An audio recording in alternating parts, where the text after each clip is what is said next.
Welcome to Public Affairs Roundtable, a discussion of current events in the nation and around the world and how they affect the people of Indiana.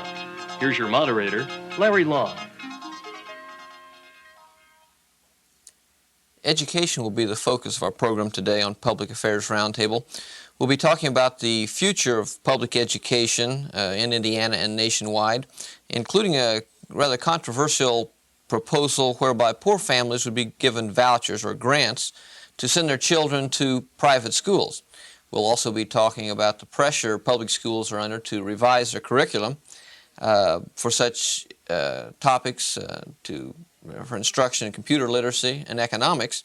Are these sorts of revisions necessary, and will retraining of educators be necessary to implement these kinds of programs in our schools? Our panelists for today's Public Affairs Roundtable include Dr. Theodore Kowalski, Dean of the Teachers College here at Ball State University, Dr. Devon Yoho, Associate Professor of Economics and Director of the Center for Economic Education, and Dr. Cecil Bohannon, Associate Professor of Economics. Dr. Kowalski, what is the future of public education in Indiana specifically, but nationwide? Are we seeing a transformation that will be different from anything we've known, or are we seeing the demise of public education toward a more private direction? Well, I think right now in Indiana, most of us are very optimistic about what we're seeing.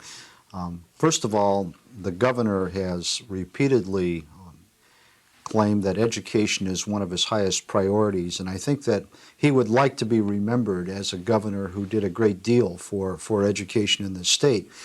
And secondly, I think now with the transition in the way the Department of Education is being run and with a new superintendent, we're seeing a number of initiatives taking place at the state level that haven't occurred for some time, may have never occurred in this state, which I think is changing the focus of what the state's role will be in providing assistance to local schools, but also placing expectations, which in my own opinion I think are apt to raise the standards and the quality of public schools in this state. Financing and programming.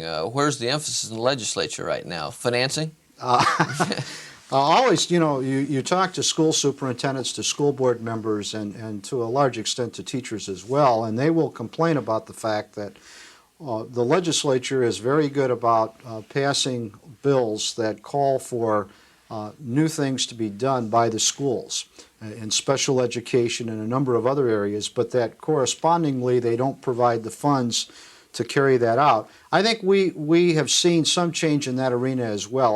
My own opinion is that the legislature has been acting more responsibly in trying to create adequate funding to initiate some of the kinds of programs.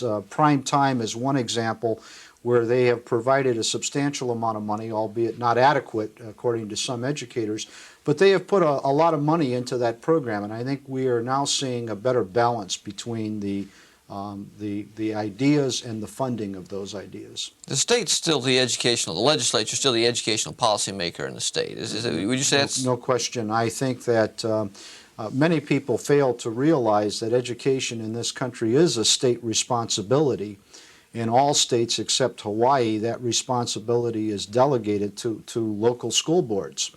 But that in essence, it is the state that is responsible to provide a free public education to all of its citizens, and the legislature within that realm has the authority to create all of the major policies. But isn't there a frustration in this day and age? Over the last 10, 15 years, real resources allocated to the provision of education by any measure, total amount of funds, per capita expenditures on the part of students, have increased dramatically over the past 15 years, let's say since the advent of the Great Society and the beginning of the federal role in education. Yet we've noticed simultaneous with that a decline in achievement scores. Aren't a lot of citizens at this point asking what's really going on with education? To the extent we fund public education, we increase funding, we notice declining achievement. Isn't that a real problem? And don't the educators have to answer for that? I think it is a problem. I would really question, though, in terms of the matter of increasing funding to education. Let's take, for example, the matter of teachers' salaries, where most of the money goes that goes into education. There have been studies to show that the buying power of teachers, for example, was greater in the 1930s than it is today. So when we talk about putting more money into education, I think we have to temper that with... But I suppose my point is the following. I mean, that's the thing that I find to be an anomaly in all this, is that the relative salary of teachers compared to what it was in the 30s definitely gone down. In the 1930s, from my parents' recollections of what it was back in those days, the teacher was a very highly esteemed person in the community.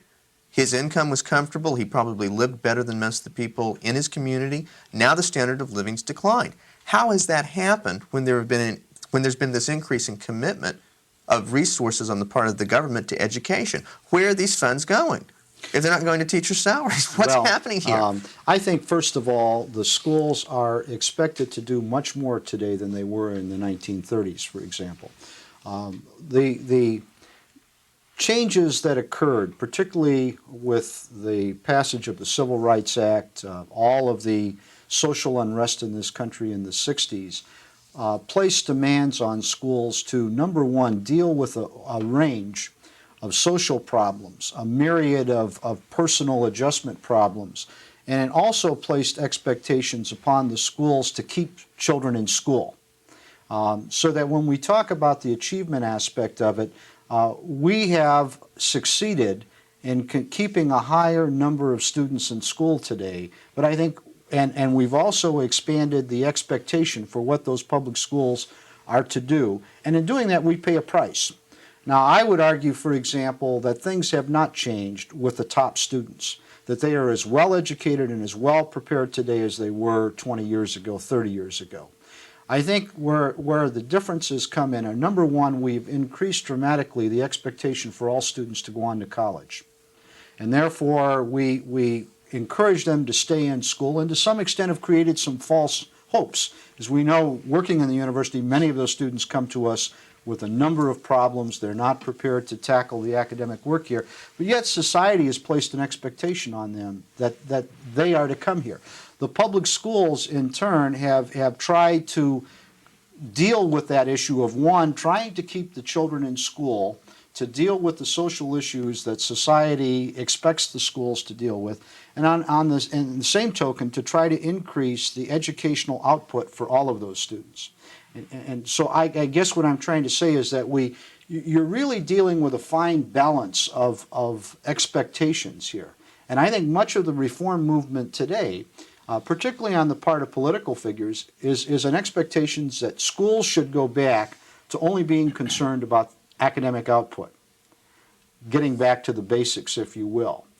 There are a number of people who have concerns about that, particularly where schools serve as a social agency in large inner city situations, or where you have a preponderance of one-parent families, those sorts of things. The school is expected in those situations to play a very different role than it is in, let's say, Carmel, Indiana. We talked about the issues of computer literacy today and increasing this curriculum, better economic education. But on the other hand, we also see the reports on, can John even read? Is he literate at all? We seem to have quite a spread here between, well, let's introduce computer literacy, but first of all, we have to teach these kids to read and write. Is there not a wide gap here? I don't think there's any question. And again, one of the things that we have to come to grips with today is that we cannot, in my opinion, place uniform expectations on all the students who enter our public schools, simply because the diversity there is tremendous, not only in terms of ability, but in terms of the cultural, social, and economic aspects of their environment and the environment in which they attend school. So that placing an expectation of computer literacy may be very appropriate for a high percentage of the students, but for a certain percentage of the students, there are other goals that may be vastly more important. Well, Ted, it seems to me that one of the issues that's been discussed in public education lately has been the whole issue of privatizing education. I know public educators, people involved in, shall I say, the public education establishment, sometimes froth at the mouth at the mention of that. But I think if you think of the points you've made about differences between different cultures, differences between different groups, isn't it the case that it might be that a system of private education that allowed students and parents to pick and choose amongst different schools might be the kind of thing that could tailor itself to the different needs of different communities. I mean, I would argue one of the problems we have with public education is that it is uniform. It does force uniform expectations on all groups. And one of the ways of getting out of that would be to do the following: simply have private education replace public education. Now, as radical as that sounds, I don't think it's as bad as you might think it would be, simply because we can continue to have public financing of education. What about a voucher program? What about something like tuition tax credits? And essentially turn our public schools into competing firms and let different educational packages be offered by different firms, continue the public financing of education. What would be wrong with that kind of system? That is pretty radical, isn't it, Ted? I mean, really, isn't it? Well, the voucher question itself is one that's been with us for some time. There were several experiments, one in particular, Alum Rock in California about 15 years ago, etc. But I think that essentially we have to look at all the potential outcomes when we talk about vouchers. I would agree. I think one of the reasons I support local control of schools, although that's not a totally true concept, but at least to the extent we have it, is that every community is different. Right. The needs in an inner city situation are substantially different than they are in an affluent suburb. However, I'm not sure that the solution to that is to create a situation where we fund extensively private education. And the reason I believe that is twofold. Number one, I think that if we provide monies to poor families, for example, economically deprived families, to allow them to send their kids to private schools, what we'll see is that tuition in private schools in general will increase. I really believe that.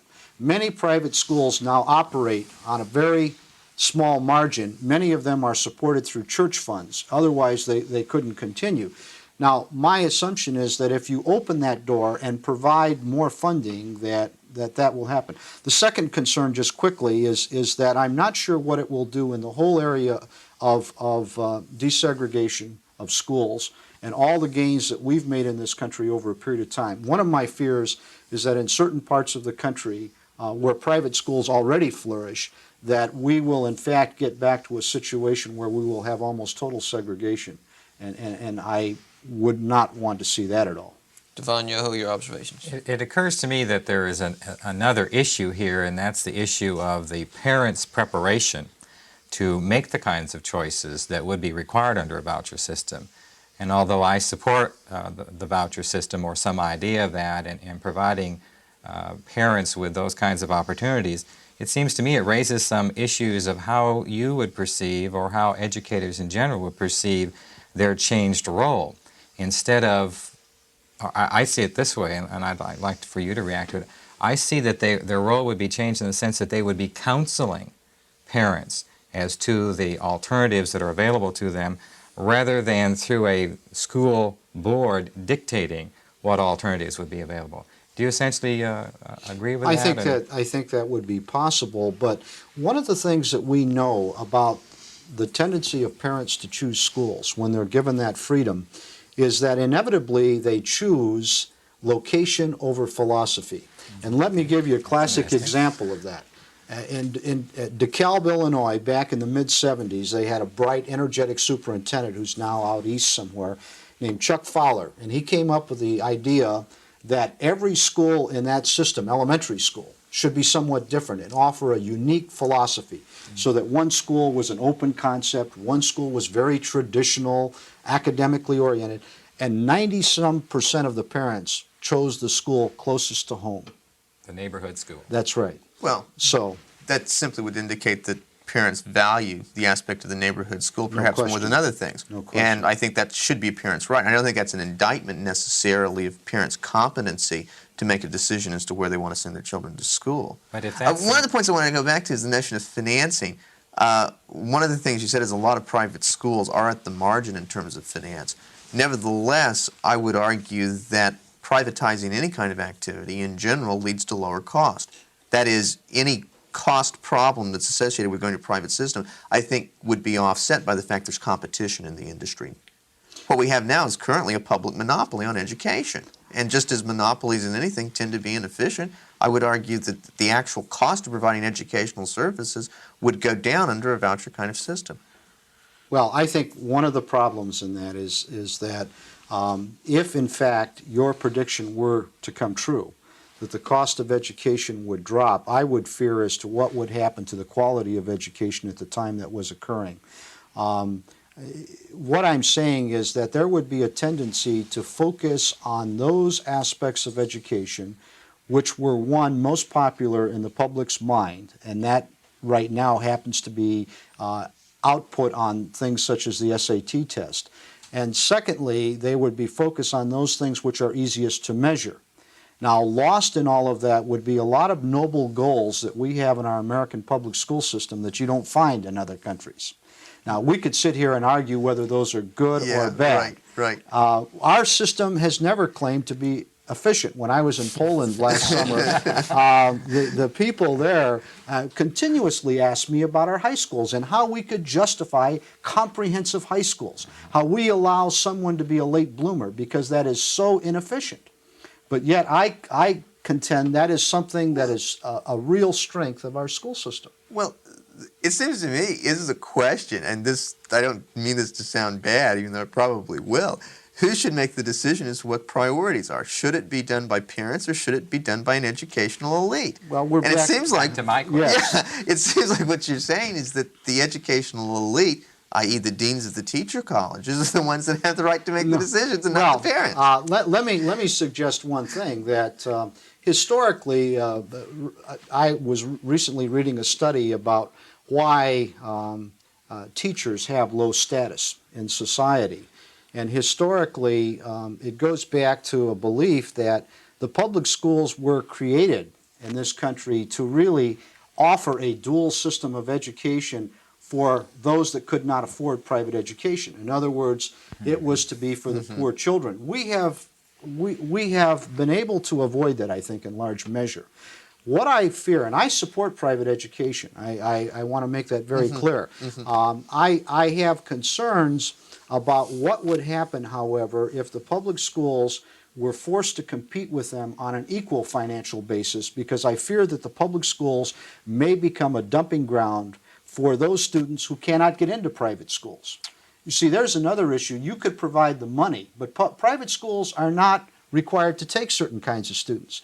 So that who's going to take the learning disabled? Who's going to take the mentally retarded student? Or the ones with severe discipline problems. Exactly. I think that would be the problem. Emotionally handicapped. I think the private marketplace would have a tendency to cater to particular needs. I don't think there's any question of that. But I suppose you do have a problem if you have a mass of people or a large group in society where the parents don't care much about education, the kids don't care much about education, and what do public schools end up being? Well, the residual of the public school system would end up being, like you say, a dumping ground for... Well, there's another question of accountability, too. I mean, the private school is a private school which reserves the right to discriminate. Sure. And if you went to, did away with public schools, then who's accountable? Who makes the decision? Well, except one point. If the private schools accept money via a federal distribution on vouchers, I'm not sure what their right to discriminate would be in the federal courts once they start to do So that. government still has that string on it. start legislating, yeah, sure. Government has that string. Well, would financing work? I mean, would you be able to finance a system like that? Sure. Why not simply take the funds you have, divide it up, and give every parent a voucher and let them spend anywhere they want to?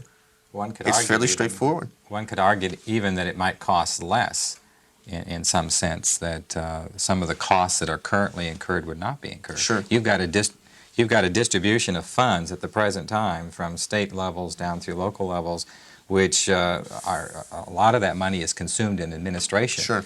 And although I'm not in a position to say that there wouldn't be some administration costs, but it occurs to me a straightforward distribution to parents might be a system whereby the administration cost of redistributing tax income for purposes of education might be less. And if parents decide they want to educate their children in their home, they apply their, well, they can't apply the voucher at all. Basically, they Well, I don't know. I mean, I suppose they could, they could how pay the for system private would be tutors, or they developed. could pay for educational materials, perhaps, out of the voucher. But not one way or another. themselves, probably. Probably not. Again, I'd like to emphasize that probably you're correct in saying it could cost less in terms of administration. What we don't know would be the bottom line in terms of cost to society in general.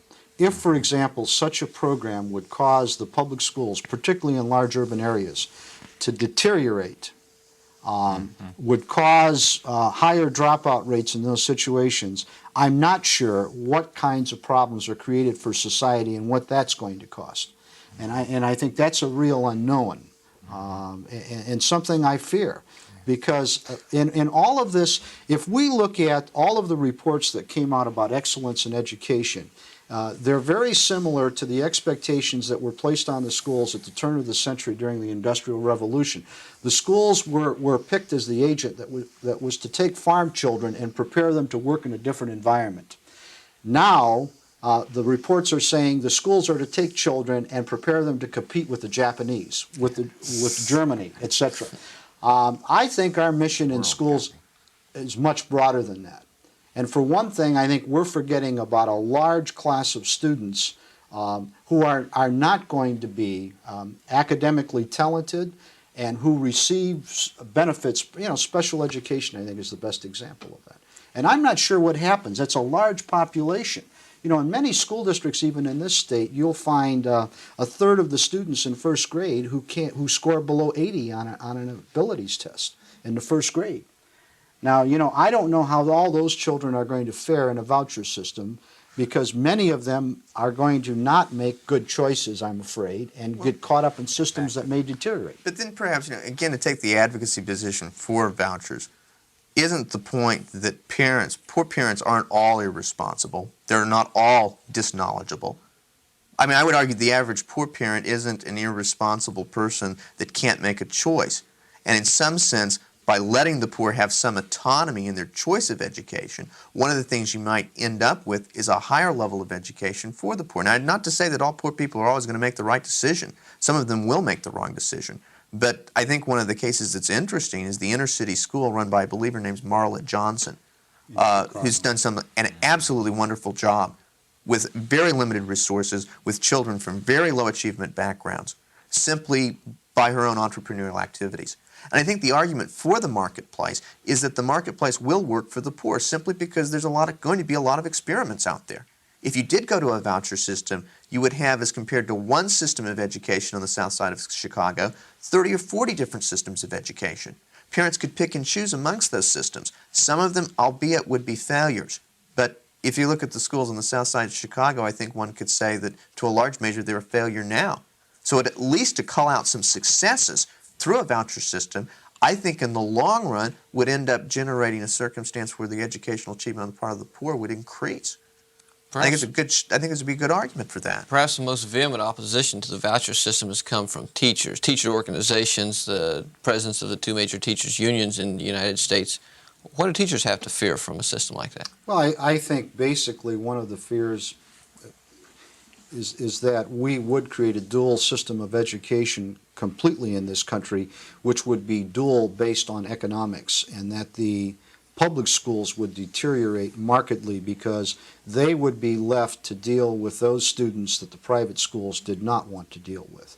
Now, whether that's true or not true, I don't know. I would say this, that I think the voucher system has not been properly tested. And I'm not opposed to doing some controlled experimentation on it to try to get the answers to some of the questions that are being raised. I do think that one of the good things that would come out of it would be to make the public schools more competitive. I do believe that being in a competitive situation would improve the quality of the schools. However, I don't like the idea of measuring success by efficiency, because I'm afraid that many good schools in this country, particularly good private schools, are not very efficient places. They spend an inordinate amount of money educating each child, and so if you're going to look at it from that standpoint, they may not be very efficient, yet they're excellent schools. Well, regardless of what the profit motive or what the bottom line will be economically, financially, in a system, a voucher system, perhaps more efficient, perhaps less costly, isn't as a practical political matter, that what Cecil's envisioned here is probably never going to happen, but we might see a modified form of it. But really, is the legislature in Indiana, for example, would it be so willing to say, okay, we will no longer be the educational policymakers of this state? I can't answer that. I would point out that you also have a state board of education now, and to a certain extent they make policy. It becomes a matter of definition. If you're talking strictly policy, that's developed by the state board. But in essence, the laws that are passed are policy, and the legislature passes laws which have dramatic effects, obviously, on education. So I really can't answer that. I think you'd find a real variety in opinions on that matter in the legislature. But the juice that makes the system works, the money, comes from the legislature. It decides essentially how much teachers get paid, how much money is put in individual programs. Right. So the Department of Education is, in fact, something of an arm of the legislature in a sense of yeah, one of their key implementation. initiatives right now along those lines are the whole issue of career ladders for teachers. They are going to expend a sizable amount of money to experiment in certain districts. They just put out requests for proposals on concepts of differentiated pay and merit salary systems that might work in this state. I think there certainly is a willingness in the legislature and in the Department of Education to look at things differently. There has been a clear purpose. They want to raise the standards in this state, and they want to raise the outputs. I think our current state superintendent is very output-oriented, and he's very clear in saying that he does not want Indiana to rank 47th Right. or 48th in SATs. And so I think right now, that's why I say I'm optimistic. I see a number of things happening in this state that are apt to result in some positive changes and higher expectations. Well, then we'll end that program on that very optimistic note. I'd like to thank our panelists, Devon Yoho, Ted Kowalski, and Cecil Bohannon for their contributions today to Public Affairs Roundtable. I'm Larry Lough. Thank you for joining us.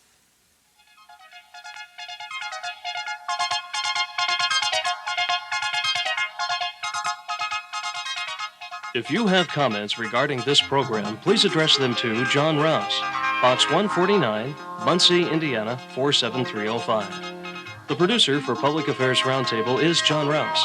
Associate producers are Cecil Bohannon and Bill Mosier. This program is a production of University Media Services, the Department of Political Science, and radio and television stations on the campus of Ball State University in Muncie, Indiana.